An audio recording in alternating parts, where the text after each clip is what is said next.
Denise Cariesta cari suami sewaan buat foto keluarga dan temani lahiran. Selebgram Denise Cariesta kembali membuat heboh publik lantaran aksinya yang tak terduga. Setelah kontroversi soal hamil di luar nikah hingga open donasi untuk keperluan kehamilannya, Denise Cariesta kembali membuat gebrakan baru. Kini Denise Cariesta mengaku sedang mencari suami sewaan untuk diajak foto keluarga jelang kelahiran anaknya. Bukan hanya itu, suami sewaan tersebut juga diminta untuk mendampinginya saat melahirkan nanti. Bahkan, Denise Cariesta memasang sederet syarat ketat untuk suami sewaan yang dibutuhkannya. Dalam postingan terbarunya, Denise mengunggah poster wajah dirinya dengan tulisan mencari suami bayaran.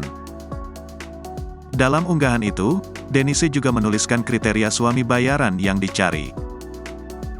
Kriteria suami bayaran Denise Cariesta harus berpenampilan menarik, tubuh proporsional, hidung mancung, dan tinggi badan minimal 180 cm. Jika memenuhi kriteria tersebut, bisa langsung mendaftar dengan mengirimkan data diri dan foto.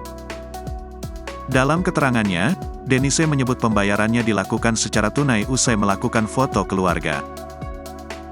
Pembayaran dibayar tunai sehari setelah foto keluarga menggunakan uang donasi, tulis Denise Cariesta.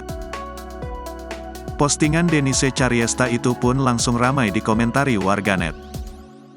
Tak sedikit warganet yang mengkritik, namun ada pula yang menawarkan diri.